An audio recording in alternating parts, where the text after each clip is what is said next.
ভেঙে দাও, পুড়িয়ে দাও, রাজনীতির ঠিকানা আমরা স্পষ্ট বলে দিতে চাই, আমরা কোন দলের বিপক্ষে নই, আমরা কোন সমন্বয়কের বিপক্ষে নই, আমরা একটা সিস্টেমের বিপক্ষে। দলীয় রাজনীতির ফলেই ঢাকা বিশ্ববিদ্যালয় ক্যাম্পাসে ঢুকে টোকাইরা আমার ক্যাম্পাসের বন্ধের উপর হাত তুলতে পেরেছিল। আজকে যদি এই দলীয় রাজনীতি ক্যাম্পাসে না থাকতো, ঢাকা বিশ্ববিদ্যালয় ক্যাম্পাস হতো আমার ভাইদের জন্য, আমার বোনদের জন্য সেফ জায়গা। কোন টোকাই, কোন কামরাঙ্গি চলে টোকাই, কোন টোকাই ঢাকা বিশ্ববিদ্যালয় ক্যাম্পাসে ঢুকে আমার বোনের গায়ে হাত তুলতে, আমার বোনের রক্ত ঝরাতে সাহস পেত না। ঢাকা বিশ্ববিদ্যালয় ক্যাম্পাসকে দলীয় রাজনীতি মুক্ত করতে আমাদের সংগ্রাম চলমান। আমরা জানি ঢাকা বিশ্ববিদ্যালয়ের 90% বেশি স্টুডেন্ট চায় ঢাকা বিশ্ববিদ্যালয়ে দলীয় রাজনীতি না থাকুক, না হচ্ছে না। তাই আমরা বিবেকের তাড়নায়, নৈতিকতার তাড়নায় আমরা সাধারণ শিক্ষার্থীরা আবারও রাস্তায় নেমে এসেছি এবং আমরা যে কোনো মূল্যে ঢাকা বিশ্ববিদ্যালয় ক্যাম্পাসকে দলীয় রাজনীতির পাঠ থেকে মুক্ত করে ছাড়বো ইনশাআল্লাহ। ঢাকা বিশ্ববিদ্যালয় স্বাধীনতা, আমাদের বাক স্বাধীনতা অর্জনের জন্য যে পরিমাণ ত্যাগ স্বীকার করতে হয়েছিল, সেই শহীদদের রক্তের সাথে আমরা বেইমানি করবো না।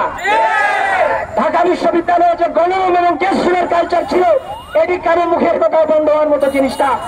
এর জন্য সিন্ডিকেটের মাধ্যমে আইন করে ঢাকা বিশ্ববিদ্যালয়ের দলীয় রাজনীতির এই প্রভাব বন্ধ করতে হবে।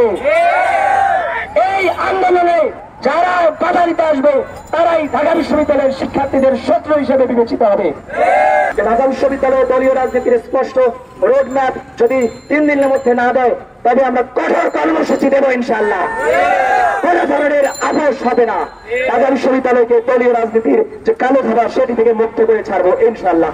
বিশ্ববিদ্যালয়ের সাধারণ শিক্ষার্থীরা 1 মাস ব্যাপী আন্দোলন কর্মসূচি, বিক্ষোভ কর্মসূচি, স্মারকলিপি, অবস্থান কর্মসূচি দিয়ে আসছি।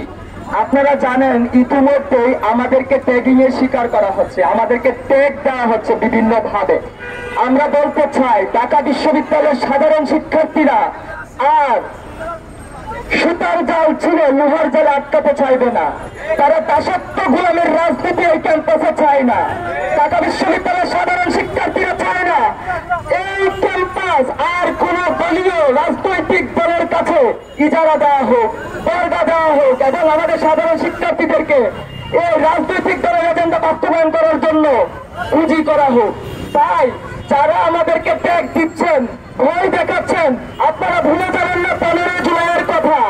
এই পেশিবাদ সরকার, ছাত্রলীগের গুন্ডারা যেভাবে আমাদের ক্যাম্পাসে 15 তারিখ আমাদের গুন্ডের উপর টোকাই লিক দিয়ে হামলা করেছিল, আমরা 2 দিনের মধ্যে তাদেরকে ক্যাম্পাস থেকে বিতাড়িত করেছি।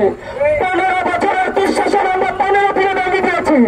আপনারা মনে রাখবেন, আপনারা যারা আমাদেরকে প্রতিপক্ষ ভেবে আমাদের সাথে কোন দুঃসাহসিকতা দেখাতে চান, আপনাদেরকে এই ক্যাম্পাস থেকে বিতাড়িত করতে আমরা মাত্র 1 ঘন্টা সময় নিব। আমরা স্পষ্ট বলে দিতে চাই, আমরা কোন দলের বিপক্ষে নই, আমরা কোন সমন্বয়কের বিপক্ষে নই, আমরা একটা সিস্টেমের বিপক্ষে। যেই সিস্টেম এই ক্যাম্পাসে বেশিরভাগ সৃষ্টি করে, যেই সিস্টেম আমাদের সাধারণ শিক্ষার্থীদেরকে দাস বানায়, যেই সিস্টেম আমাদের হলকে দখল করে, যেই সিস্টেম ক্যান্টিন বাণিজ্য করে আমাদের সাধারণ শিক্ষার্থীদের বাসস্থান এবং কার্টেল অধিকার গর্ব করে, আমরা সেই সিস্টেমের বিরুদ্ধে দাঁড়িয়েছি। তাই আমাদের এই চলমান আন্দোলন চলতে থাকবে। আমাদের এই পরবর্তী কর্মসূচি আমরা আপনাদেরকে পরবর্তী যে কোনো সময়ে জানিয়ে দেব। আমরা ইতিমধ্যে অনেকগুলো কর্মসূচি নিয়েছি।